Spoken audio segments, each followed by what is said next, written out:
Good morning, everyone. This is Robert from RJL 518, welcoming you to another edition of Inside Pitch Seasons. Today's date is April 7, 1984, and we're going to play the Detroit Tigers taking on the Chicago White Sox here at Comiskey Park. This is Jack Morris's no-hitter that he threw in 1984, and that is the game that has been decided for this version of Inside Pitch Seasons as we move forward through the seasons that Inside Pitch offers. Of course, they don't offer every season, but this is one of them here. As it was known, they don't offer 83 yet, and hopefully one day they will. As Forever Remain 90 joins me here at Comiskey Park. For those of you already wondering what the 1985 version will be, I've already decided that it will be Tom Seaver's 300th win. So your White Sox are going to get shown today and tomorrow for 1985. So you'll get to see. So I already did Tom Seaver's 300th win as a tribute game to him in Payoff Pitch. Now I want to try it in Inside Pitch and see how that goes. And, of course, Thanksgiving, there will be no baseball at all. I'm not going to do anything, no broadcasting at all on Thanksgiving Day, give you guys a rest. And Friday, we'll start the 1985 one-and-gone tournament. But meanwhile, today, it's Jack Morris versus Floyd Bannister, Tigers and the White Sox at Comiskey Park. Jack Morris threw a no-hitter in this game. So let's see if we can recreate it here, which is very hard to do. It was very hard to do, very hard to recreate no-hitters. So we're not expecting it. So we're just going to get a nice baseball game today here at Comiskey Park. Comiskey Park adds one to strikeouts and walks, and was actually a pretty decent, pretty close to a hitter's park, actually. Have 6 home runs at there. So let's play some Inside Pitch. Pitching for the 1984 Chicago White Sox is Floyd Bannister. I always felt Floyd Bannister was another underrated pitcher in history. 14-11, 4.83 ERA. This should be a good game, I would hope. And I always thought he was a pretty decent pitcher. I'm not saying Hall the very good, but I always thought Bannister was a little underrated for the way he pitched. Is it RJO's a disco demolition night? As Keith White joins me at Comiskey Park. Leading off for the Detroit Tigers will be Lou Whitaker, second baseman. Let's play a little Inside Pitch on April 7th, 84. Bannister's pitch, 5-5. That is a blank. Whitaker, 6-1. That's a fly out to right.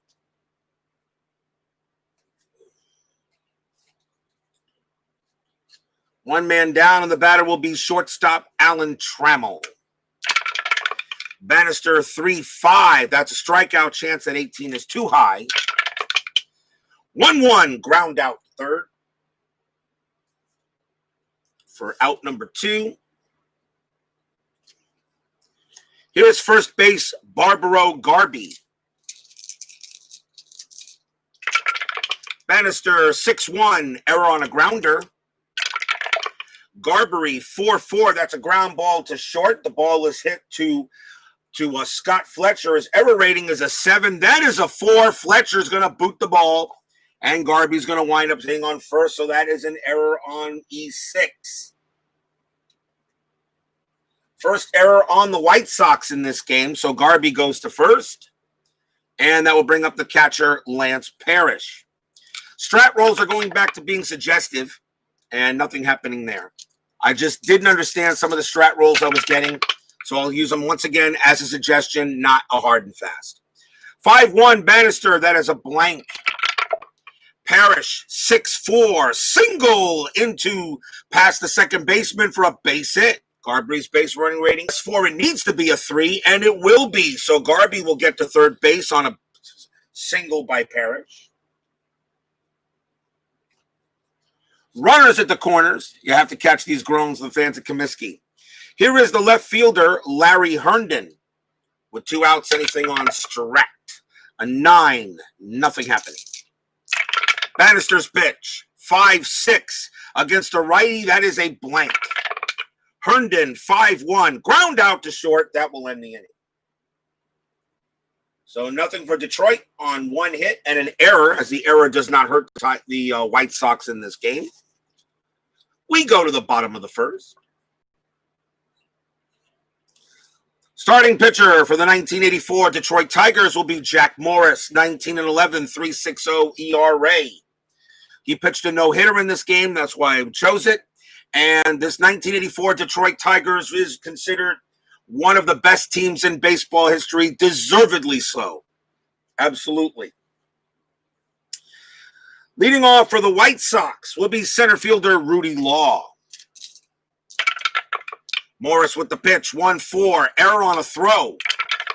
Law, 6-4, ground ball to second base. The ball is hit to Whitaker's error rating is a 6. That's a 15. Throw goes to first, out number 1. No error.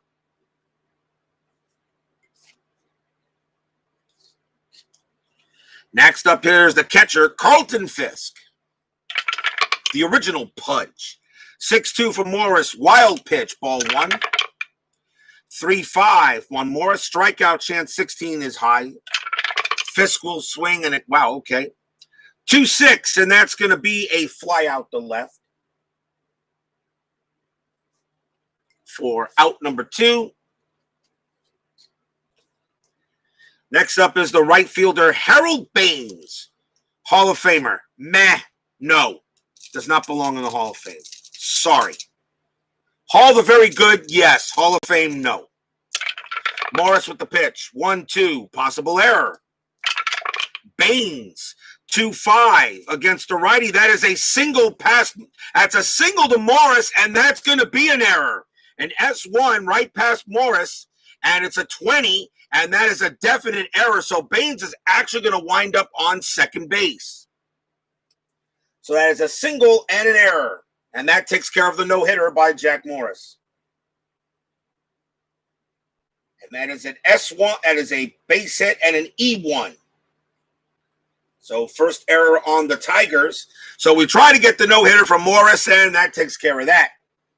So single and an error. Baines will wind up on second with that play.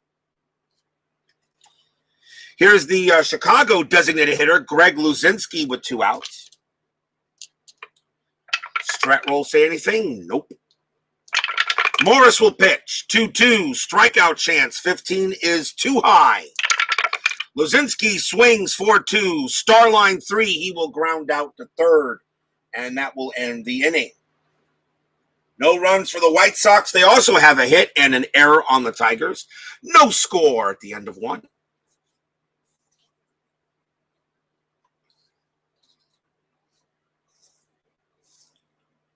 Jack Morris, great range, but his fielding percentage was lousy, and that's why he has an error rating of 20.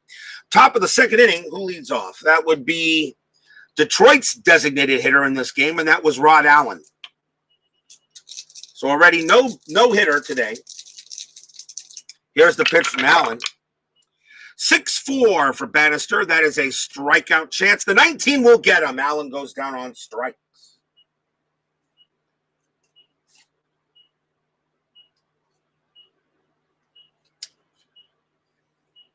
One man out. Here's the center fielder, Chet Lemon. Underrated player. One of the better.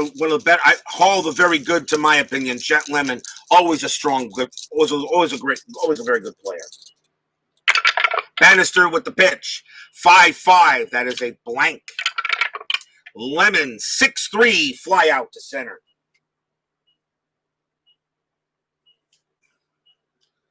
Two outs. And here is the right fielder, Kirk Gibson. Gibson had 27 home runs in 1984. Bannister's pitch, 6-1, error grounder. Gibson, 3-1, ground ball to short. So the ball is hit to Trammell's, error rating is a 5. I'm sorry, not to Trammell. The ball is hit to Fletcher's, error rating is a 7. That's a 9. No problem for Fletcher. He will throw to first and get the out. And a 1-2-3 inning on the Tigers. Bottom of the second coming up. For the White Sox, here is the left fielder, Ron Kittle. This man, Kittle, 32 home runs, 215 average. Ron Kittle, I really thought in the 80s watching him, a lot of people thought he was going to be the next, the way he was hitting homers, a lot of people thought maybe be the next Babe Ruth, but nope. Kittle, unfortunately, just did not really have the contact. But he still belted 32 homers. He was still very dangerous every time he came to the plate. Morris with the pitch, 4-6. That is a walk opportunity. The 7 will allow Kittle to travel to first base. So that is a walk.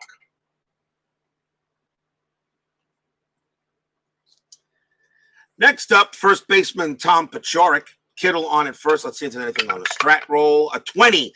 Morris throws to first to try to pick him off and doesn't. Kittle gets back.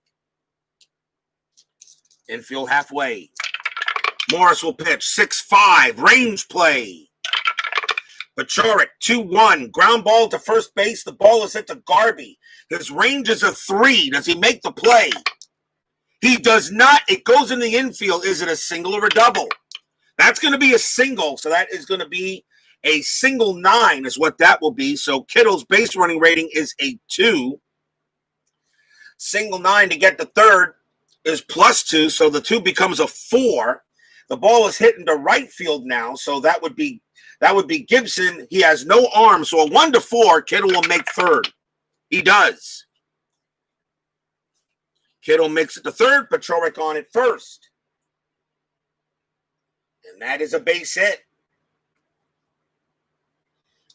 As Garby couldn't make the play for Detroit. Batter now is third baseman Vance Law.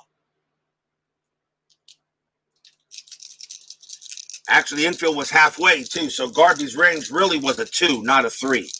I got to remember that, check the ranges. Because the infield is still halfway, still nobody out here in the bottom of the second. Let's see if there's anything on a strat roll. A 6. Nothing happening.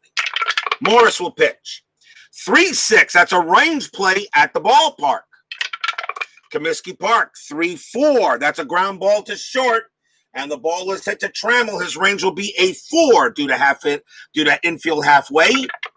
He will make the play. Now, Ron Kittle's base running rating is a 2.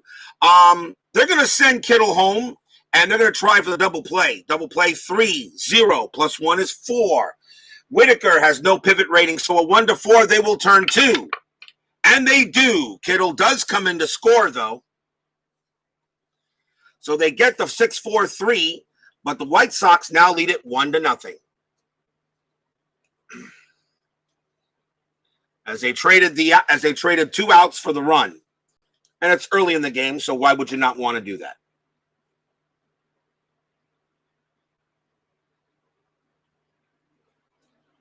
Two down. Here is the shortstop, Scott Fletcher. Infield goes back to normal. Morris with the pitch. And that is a 5-1. That is going to be a strikeout chance. And a 7 will get Fletcher. It's a 7 right there. Added 1 from Comiskey Park. He does strike out Fletcher, and the inning is over. 1 run for the White Sox on 1 hit. And at the end of 2, it is 1-0 in favor of the Chi Sox.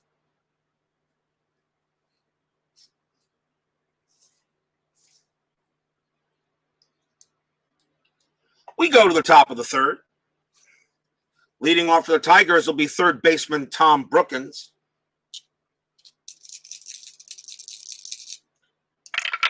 Bannister 4-1, possible error. Brookins 3-3, that's a fly ball to center field. That's the Law. Law's error rating is a 3. That's a 17, not a problem there. That's out number 1.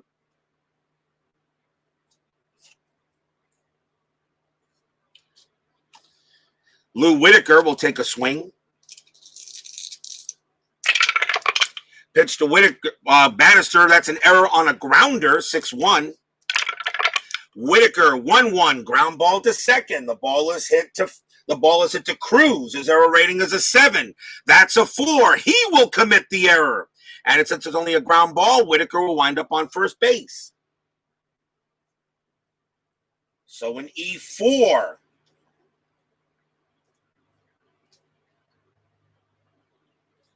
That's the second error on the White Sox. We're in the third inning and already 3 errors in the game. Whitaker on at first. Here is Trammell. See what the strat roll says. Strat roll says a 12. Nothing happening. Infield halfway. Bannister 1-6. Strikeout chance. 2 gets Trammell. Strikes out Trammell. That's the second strikeout for Bannister. He had 152 of them in 84. Garby will come up now. With 2 outs, infield goes back to normal. And that is a 17. Nothing happening. Bannister will swing. Bannister will pitch. 5-5. That's a blank. Garby takes a swing. 3-2. Ground out to shortstop. And that will end the inning. Nothing for Detroit except an error on the White Sox. Still 1-0 in favor of the Pale Hose.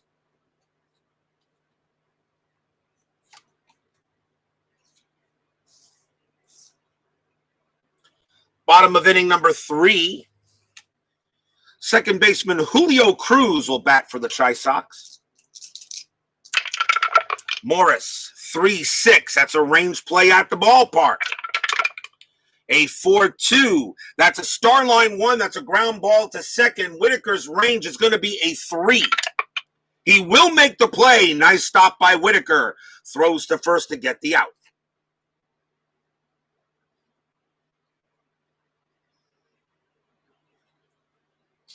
Here's Rudy Law. Morris, 1-5. That's a blank. Law, 2-6. Starline 4 flies out to left.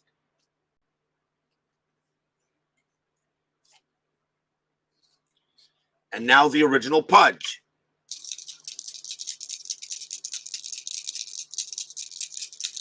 Morris will pitch. That's a 1-4. Error on a throw. Fisk, 1-6. That's a ball hit to left field. And the Jack Morris is a right-hander. That is 11, and that is going to be a double for Carlton Fisk. The ball is hit to left field. The ball is hit to left field. Herndon's error rating is a 3. That's an 11. There wouldn't be an error anyway because a throwing error on an outfield only works with a runner advancement. But Fisk is safe at second with a double.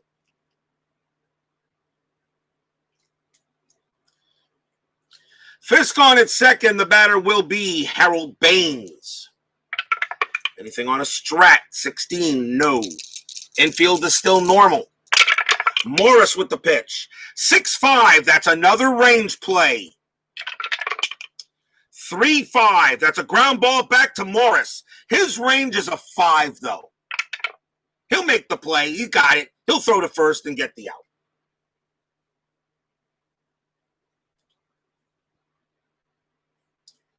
No runs, a hit for the White Sox, though. They'll strand a double. At the end of 3, it is still 1-0 in favor of the Sox.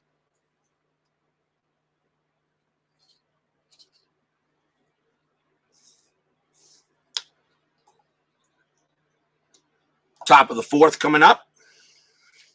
Here is Lance Parrish. Bannister pitches 3-3. Strikeout chance. 5 will get him. Parrish will go down. That is strikeout number 3 for Bannister.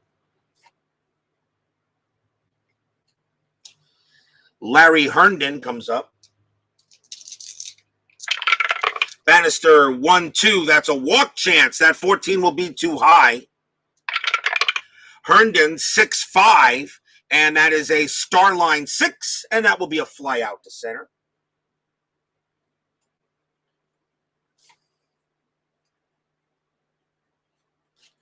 And now Rod Allen. Bannister taking on Allen. Pitch from Bannister, 3-6, range play. Allen hits the ball, 4-1, ground ball to short. Ground ball to short, the ball is hit to Fletcher. His range is a 4. He will make the play. Nice play by Scott Fletcher. Throws to first for the final out of the inning. And a 1-2-3 inning for Bannister. Nothing doing for Detroit. Bottom of the fourth. Here comes Greg Lucinski. Lucinski 0 for 1. Pitch from Morris, 3-1. That's a blank. Lucinski will take a hack at it, 5-3, and he hacks one to right. Out number 1.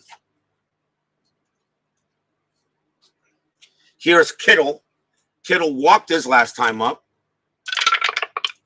Morris, 4-3. That's a blank. Kittle, 2-3. That's a ground ball right back to Morris. Morris will get it and throw to first for out number 2. Geez, Morris is getting a lot of work on that mound. He's getting a lot of work. He's made an error, but made a range play and a regular ground out. Morris getting a lot of work in this game. Too much work for a pitcher. Here is Tom Pachorick with 2 outs. Pachorick singled his last time up. 2-2 Morris, strikeout chance, 19 too high. Pachorick will swing 4-5. He singles past second base. That will be a base hit. Pachorick has his second hit of the game. He's 2 for 2. And now a chance for Vance Law with 2 outs. Anything on the strat? A 1. Pachorick. Let's see. Yeah, he's got a good stolen base rating. Stolen base rating is 20. Morris +1 makes it a 21. The catcher is Parrish is -2. So a 1-19, Pachorick will steal second base. I'll go for it. Steal is on. A 14, he makes it easily. So Pachorick steals second base. He only had 6 stolen bases, but the strategy roll came up with 1, and that is there, so I can go with him. So Pachorick on second base, so a runner in scoring position for Vance Law. Jack Morris will pitch. And that is a 5-6. That's a blank.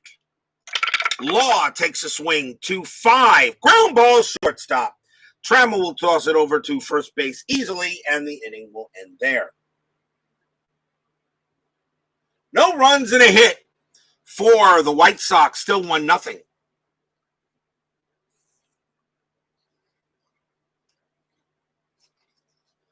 Another good pitcher's duel coming up here. Top of inning number 5 leads off. Leading off for the Cats will be Lemon. Bannister, 6-5. Wild pitch, ball 1. 4-4. Strikeout chance. That 12 is too high. Lemon will take a swing, 2-1 against the lefty. That is a single past third base, a base hit. Lemon will go to first. Lemon gets a good smack on that one. That is a hit.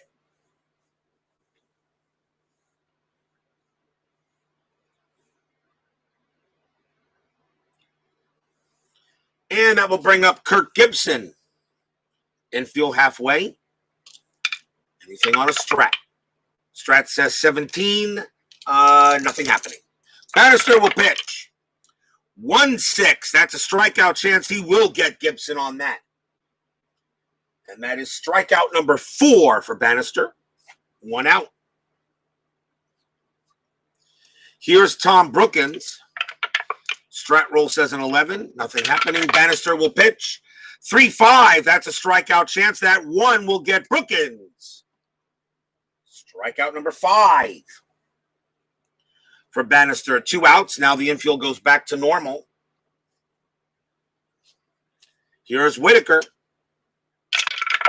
Bannister will pitch. 6-5. That's a possible wild pitch.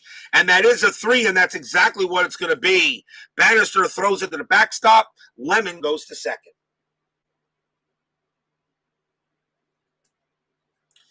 We'll re-roll strat again, see if anything's going on. That is a 9, which no. Bannister will pitch. 1-3. That's a walk.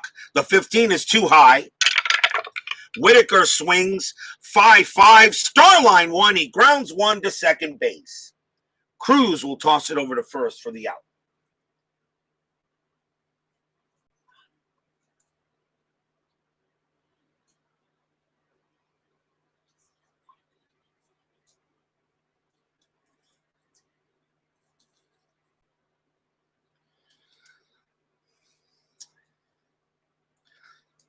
So nothing for Detroit.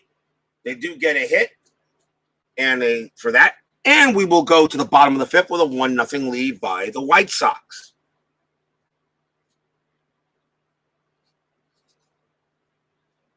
You always got confused with the Renekes and the Bannisters and the Finleys and the Wits. It seems like there were multiples of them. You know, you're probably right. You are right about that, Keith. There were a lot of, remember, the 80s had a lot of players who all had the same names.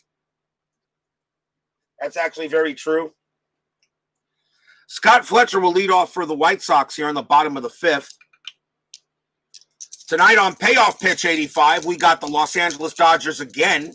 They take on the Montreal Expos in a battle of two division leaders in my 85 Payoff Pitch season.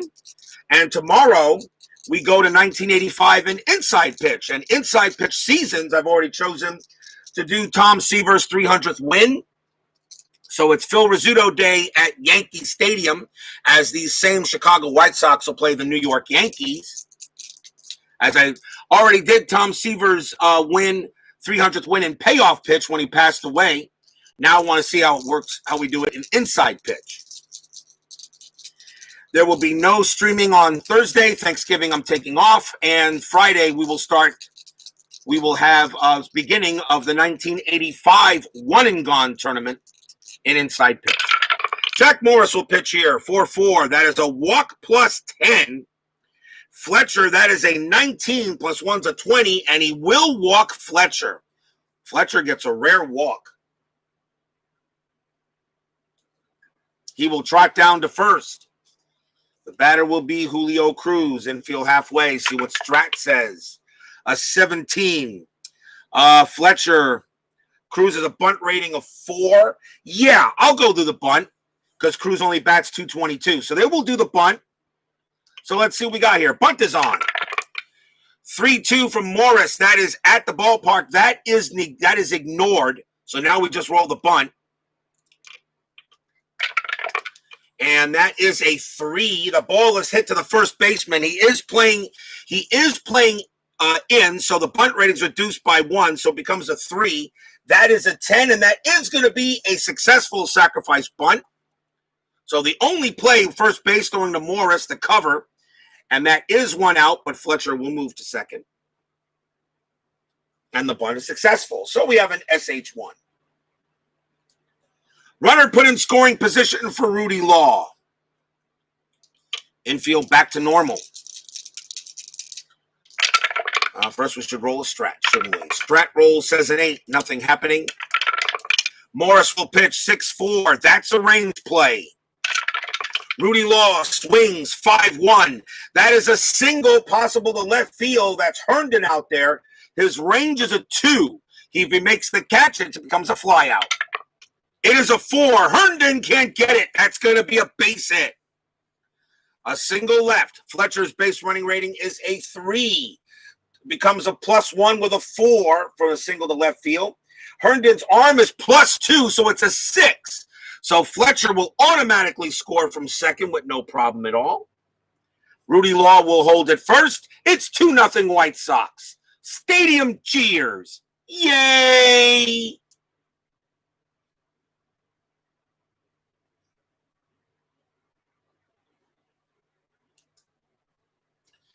So the walk and the bunt works to perfection as Rudy Law gets a base hit. White Sox leading 2-0.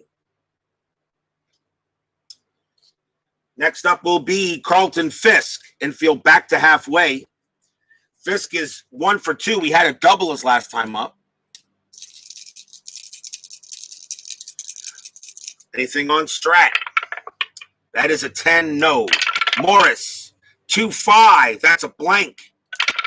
Fisk, 3-3, fly ball left field. That's going to be out number 2.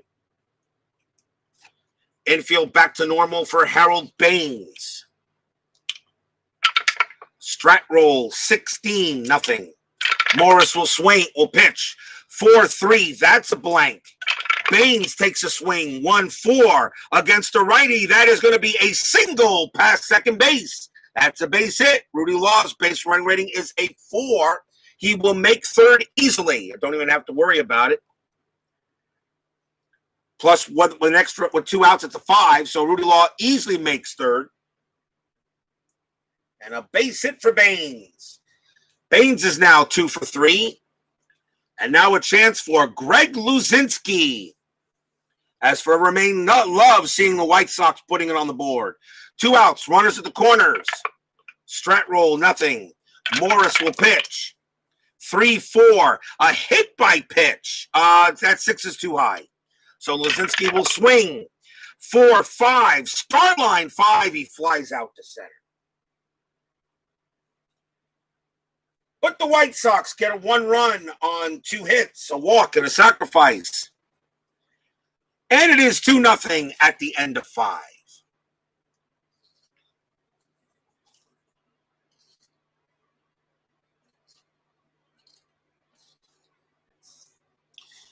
Imagine having a pitching staff of Mets that includes Seaver with his best season, Good in his best season, DeGrom in his best season.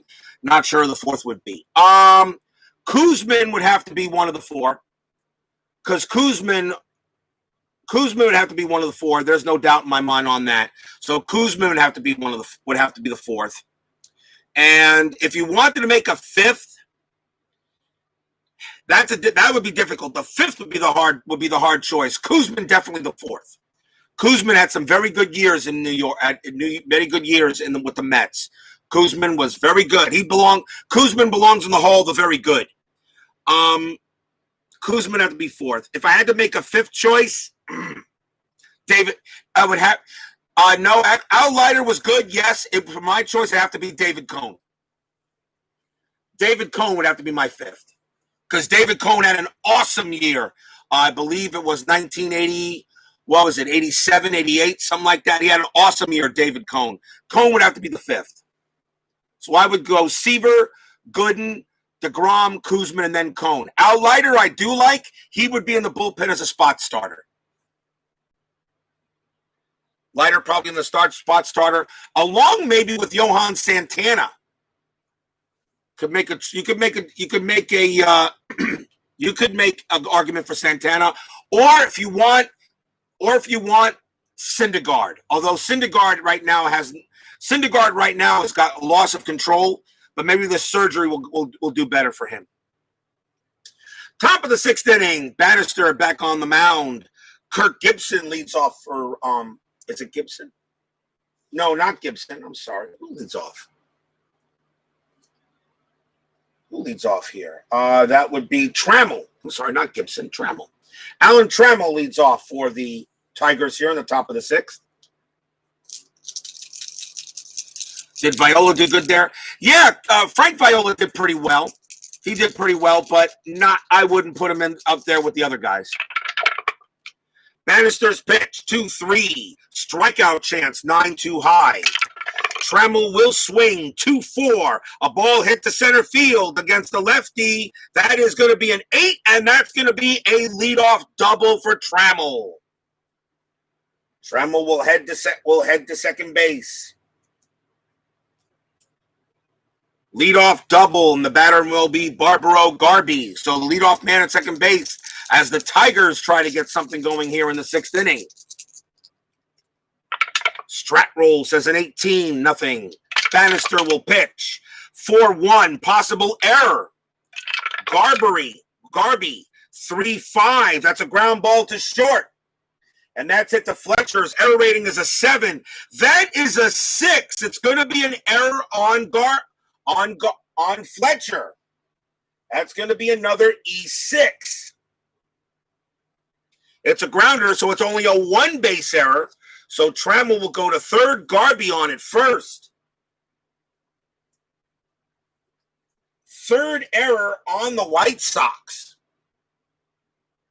And I believe that is the second error on Fletcher at short.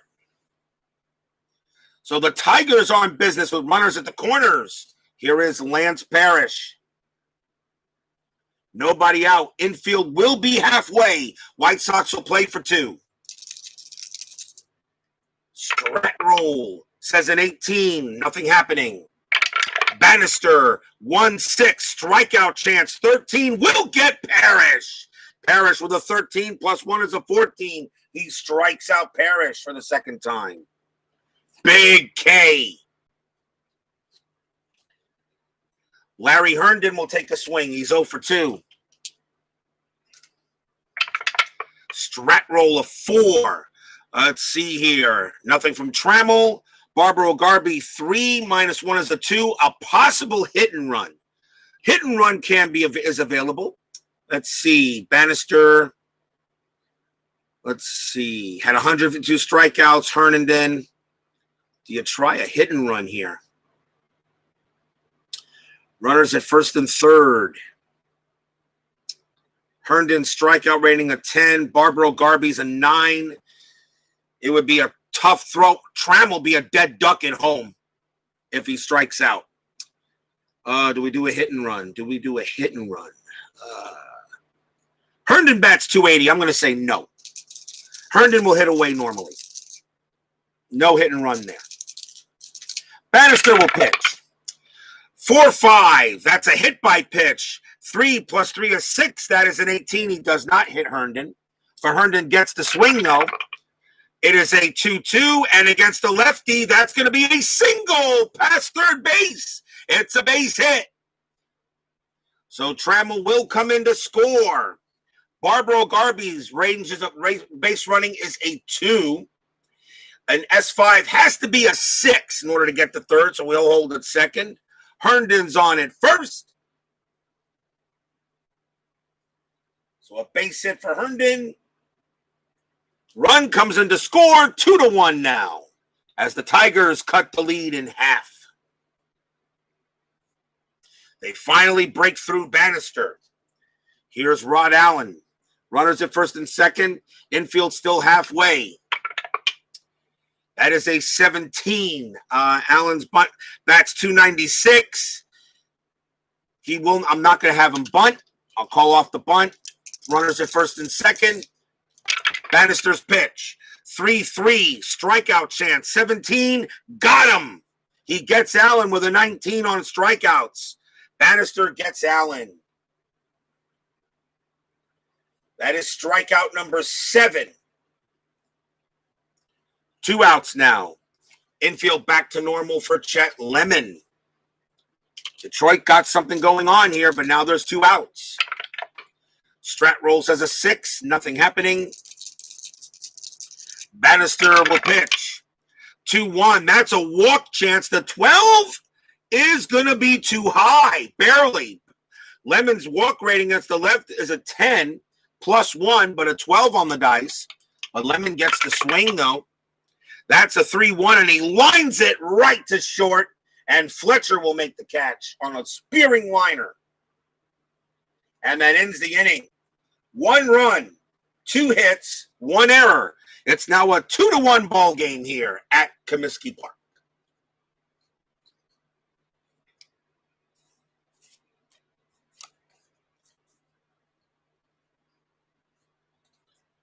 So a pretty good ball game going on today. Bottom of the 6th, Jack Morris. He pitched to 29 batters. He's not tired yet. Bannister pitched to 28. He's okay for now.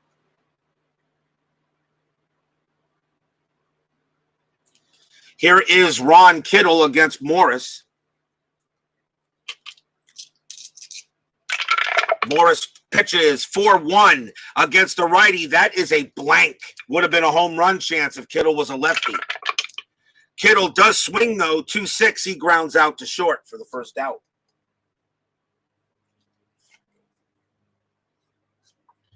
Here's Tom Pachorick. Pachorick 2 for 2. 2 singles. Morris 1-1. Possible error on a grounder. Pachorick 6-6. That is a double to left field. Pachorick's going to be 3 for 3. The ball is hit to left field. That is Herndon. And Herndon's error rating is a 3. That is a 9. There will not be an error. So Pachorick does make it to second base. Pachorick, 2 singles and a double. Gets the White Sox, gets Comiskey Park crowd excited. And a chance for Vance Law. 1 out and nobody, and the infield will be normal And that is a 16, nothing happening on the strat. Pitch from Morris, 2-6. That is a question. That's a double question mark. Law against the righty, a 1 to 11 be a star line. That is a 13. There's no star line, so that's a blank. Law will swing, 3-5, and he flies out to right.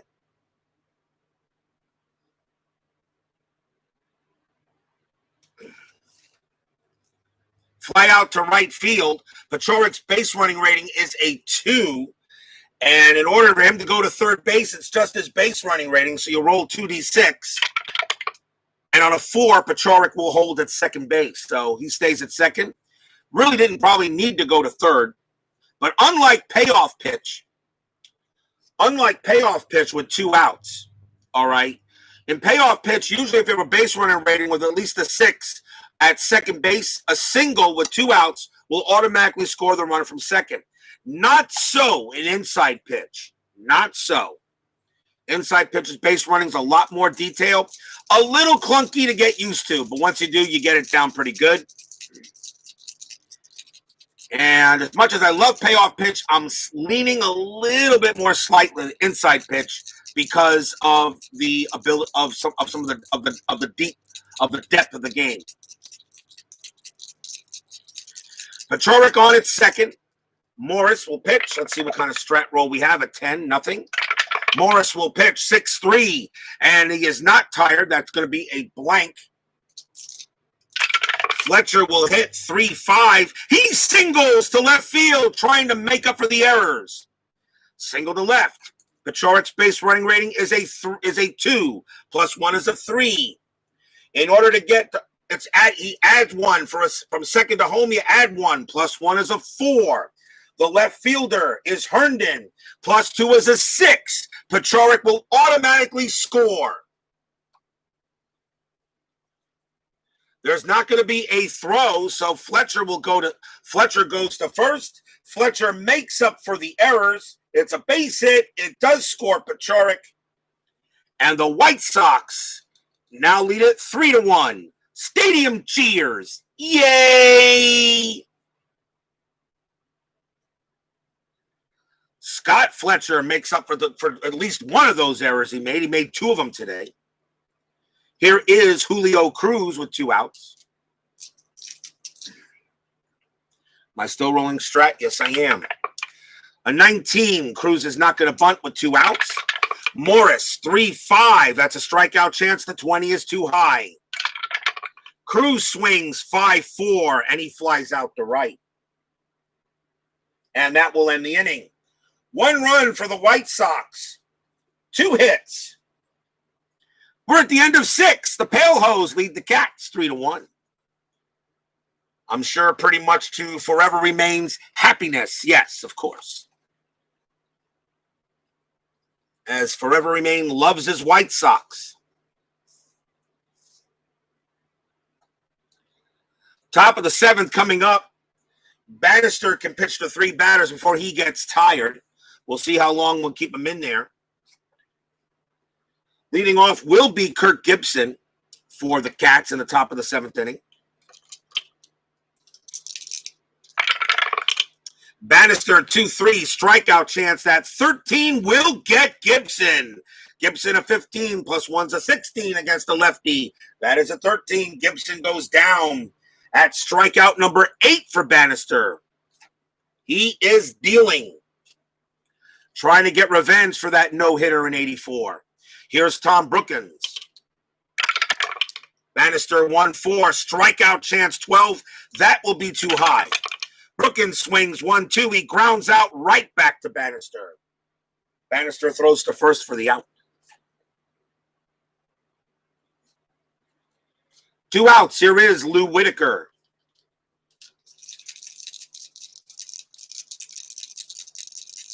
Bannister's pitch. That's a 2-3 strikeout chance. The 10 against the lefty will get him. He strikes out Whitaker. A 10 plus 1 is 11. That's a 10. That's strikeout number 9. And the inning is over. 1-2-3 inning go the Tigers. And remains 3-1 in favor of the White Sox.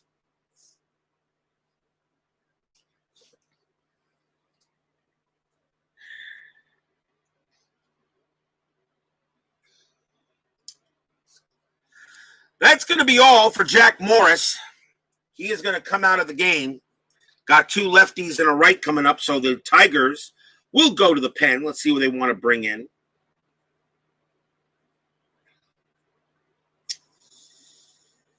Let's see.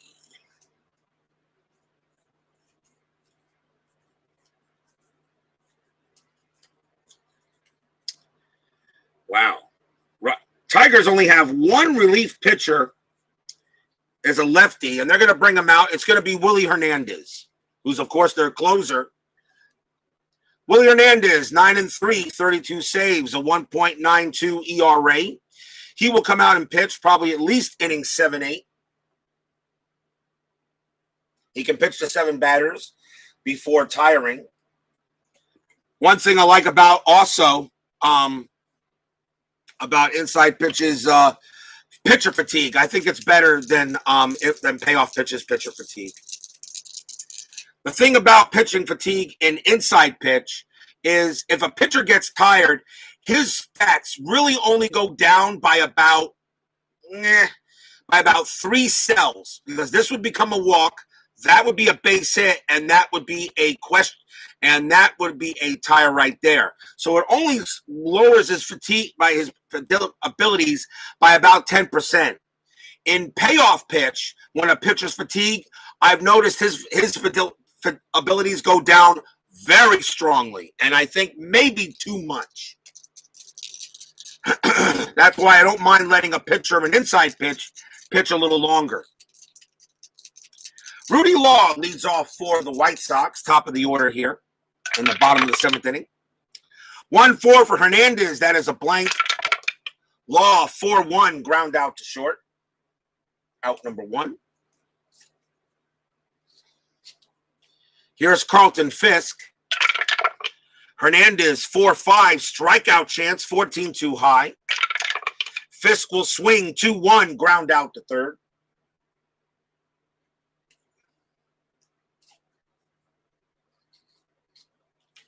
Here's Harold Baines. Baines having a good game. He's 2 for 3.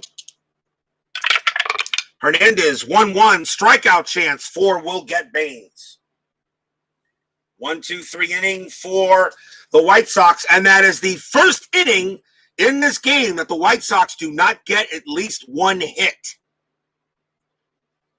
First 3 up, 3 down inning for the White Sox. At the end of 7, still 3-1 Chi Sox. Top of the 8th. Do you consider the hits and runs an inside pitch as well? What do you mean? Are you talking about what are you talking for pitcher fatigue? You're talking about this right here, the 14 and the 2? You're talking about the 14 and the 2 right here?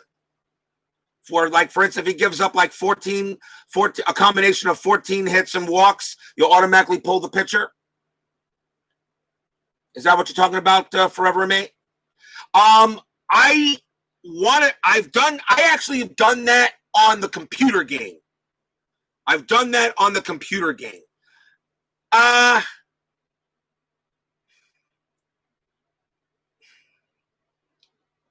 think it adds a nice little nuance to the game, and I have used it once or twice. I use it in the computer game. I've not really used it for cards and dice. It means I have to keep track a little better, but right now, Bannister right now is, let's see, what are we? We're in the, we're going to the top of the 8th. Bannister, 28 batters. He's got, this next batter will make him tired. 14. Let's see here. He's given up. Bannister is having a great game. He's only allowed 5 negatives against that 14. Because you don't count 5 negatives. Let me check and see if he walks. Did he walk anybody? No, he didn't walk anybody. So he's got 5 negatives. So I don't know. You can't. It's optional. That's totally optional. What is optional only is if something like this occurs, that's also optional. But I use the idea that if something hits one of his tired cells, I will pull the pitcher immediately. I do use that rule. Top of the 8th inning, Alan Trammell leads off for Detroit. Bannister is going to pitch to Trammell. Top of the 8th. Bannister 3-2 against the righty. That's a blank. Trammell 2-2. That's a leadoff double to right field. Trammell gets his second double of the game, and he led off with a double last time. So Trammell goes to second on a double. And now I'll take Bannister out as he's done his job. So now we'll see Barbaro Garvey as the Tigers have a few right-handers coming up. Let me see. Do you have a certain pitcher you want me to bring in that you know on the 84 White Sox there for remain, or do you want me to make the choice?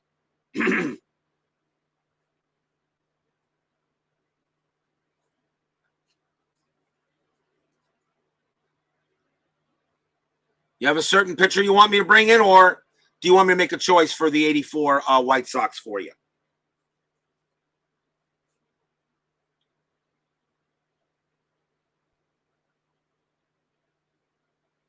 Going what? Make my choice. Okay. We'll go with Ron Reed. Ron Reed will come up. No wins, 6 losses, 12 saves, 3.08 ERA.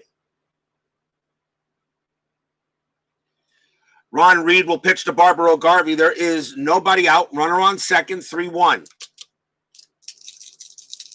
But Ron Reed is a righty, and you got a bunch of right-handers coming up.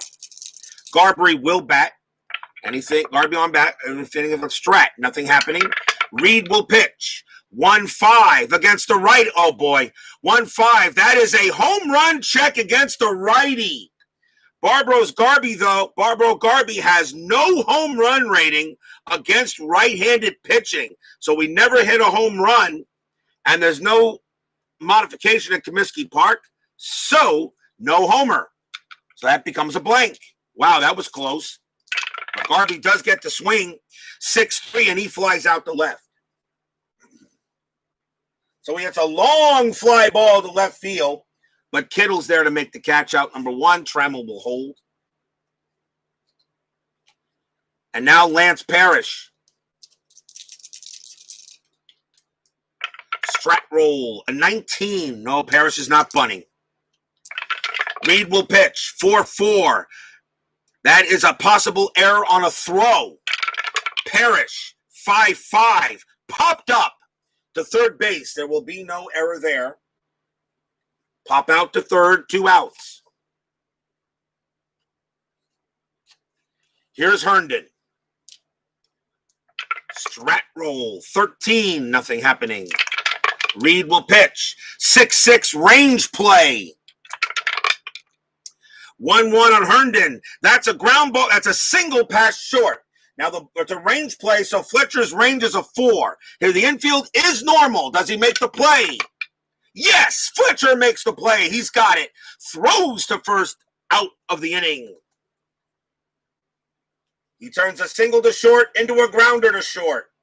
No runs, a hit for Detroit. It's still 3-1 White Sox. Fletcher makes up for another error. Yeah, exactly. Bottom of the 8th inning, Greg Lucinski will bat for the White Sox. They will keep Hernandez on there for Detroit. Hernandez still has some batters left in him. Bottom of the 8th inning. Pitch from Hernandez, 6-2. That is a strikeout chance. The 6 will get Lucinski, and Lucinski will have an 0-for-4 day. Here's Kittle. Hernandez, 6-1. That's a star line. And that will be a fly ball to right. 2 outs. And now Tom Pachorick, the leading hitter for the White Sox today. He is 3 for 3, 2 singles and a double. Hernandez, 2-1. Strikeout chance, and this time Pachorick goes down on strikes. A 1-2-3 inning. At the end of 8, the White Sox lead it 3-1 as we go to the top of the 9th.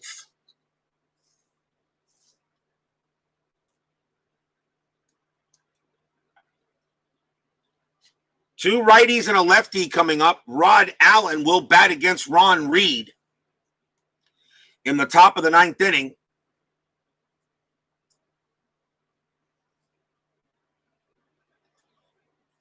We may see a new pitcher when Gibson comes up, but we'll see. Ron Reed will pitch to Rod Allen, top of the 9th. Will we see some 9th inning magic? Use the 20 and 11 fatigue rating. Whatever comes first, he is tired. Okay. Like I said, it's optional for me. I just don't know about it. I've used it in the computer game because I have the PC version of this as well. I use that for practice. Pitch from Reed, 5-3. That's a blank. He is not tired. Rod Allen, 4-5. And that's going to be a leadoff single past short for a base hit. Tying run comes to the plate. Rod Allen gets on base with a leadoff hit. And here is Chet Lemon. He will bat. Infield halfway. Am I using strat? No, but I am. There's no pickoff, so no strat. Ron Reed does not have a pickoff rating, so no strat. Ron Reed will pitch to Lemon. Infield halfway. Reed's pitch. 2-4. Strikeout chance. 18 too high. Lemon gets the swing. 2-3 against the righty. That is a fly ball to left. Allen will hold it first, 1 out. Now the batter is Kirk Gibson. And now we might see another pitcher from the White Sox, if I can find somebody to do that.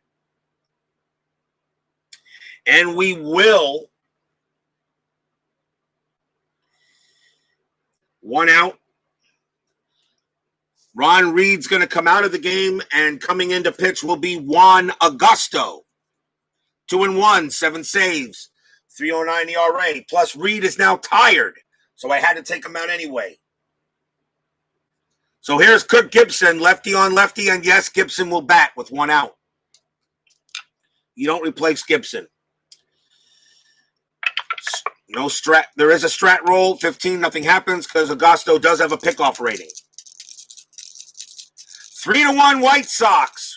Juan Augusto trying to get the game finished. Augusto's pitch, 4-4. That is a range play. Uh-oh. Gibson, 6-1. A single into center field. The ball is hit to Law. His range is a 2. Does he make the play? No, he will not. It will be a single. Allen's base running rating is a 4. Becomes -1 of a 3. And the center fielder, Law, has an arm rating of +2. So a 1-5, Allen will make it to third on the blue die. He does. So Allen goes to third. Gibson on it first. A base hit by Gibson.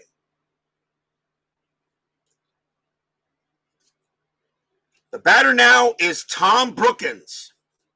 Runners at the corners now, 1 out. What did you expect? Did you expect a 3-up, 3-down 9th inning at RJL 518? Come on. Top of the 9th inning, tying run aboard. Infield is still halfway. The White Sox are going to play for the game-ending double play. Brookins is the batter. He bats .246. Let's see what Detroit wants to do here. He's at third base. Brookins is 0 for 3, so yes, I will do a replacement. Brookins is going to come out. Taking over at third base. Taking over at third base will be Howard Johnson in case this game goes any further. Howard Johnson will take over at third, but the pinch hitter, however, and usually I go by stat. I go by average. The pinch hitter will be Rusty Kuntz. Another great baseball name, Rusty Kuntz. He batted .286, so Rusty Kuntz will go up against Juan Augusto. Runners at the corners with 1 out. Kuntz does ground out in double plays, though, but he got to go with the average in this case. Augusto will pitch. Runners at the corners here. Fans here at Comiskey hoping for something good.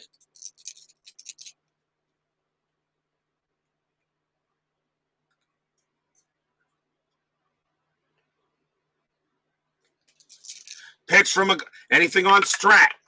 A 20. A pickoff. Augusto throws. And he picks off Gibson at first base.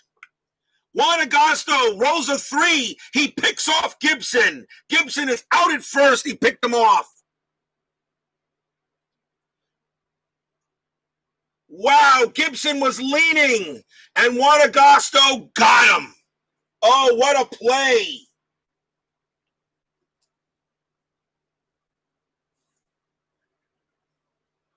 On a pickoff attempt, with runners at first and third, you're trying to pick off the guy. You pick off the guy at first base. Ron Allen stays at third, but he picks him off. There are now 2 outs, and now it's back to normal. The Sox didn't have a Guillermo Willie. So now the tying run is back at the plate, so now Kuntz will have to hit it on his own. Juan Augusto gets Kirk Gibson leaning.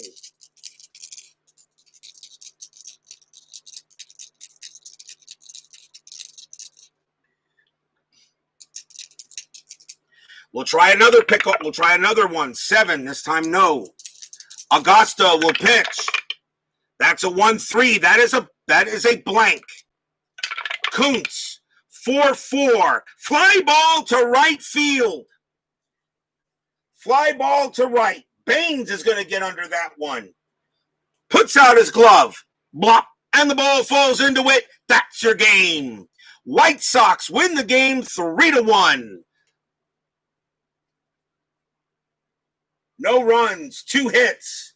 A gigantic pickoff at first base. And the Chicago White Sox get some revenge for that no-hitter. And they win the game 3-1. Final line score coming up.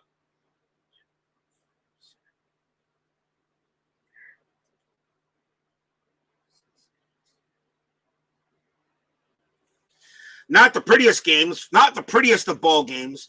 For the White Sox, 3 runs, 8 hits, and 3 errors. For Detroit, 1 run, 7 hits, and 1 error. Bannister is going to go ahead and get the win. Jack Morris takes the loss, and Augusto will get the save. And yes, that is a White Sox winner for Forever Remain. Good ball game. Very happy to play it. For Inside Pitch tomorrow, we will again have these same Chicago White Sox, but it'll be 1985. We will replay Tom Seaver's 300th win in Yankee Stadium, Phil Rizzuto Day. I did that in Payoff Pitch. I'll now do that in Inside Pitch. And, of course, tonight on Payoff Pitch 85, we got the Dodgers and the Expos, a matchup of 2 division leaders, so join us for that. Good ball game here. Happy to play. A good choice there by Forever Remain. As we do a little White Sox. Not a problem. And you'll get to see your White Sox again with my boy Tom Seaver trying to get 3-0-0. For Remain 90 and Keith White, thank you for joining me tonight. And I will see you guys later. Stay safe, healthy, smart, and strong. White Sox over the Tigers 3-1. See you guys. Take care.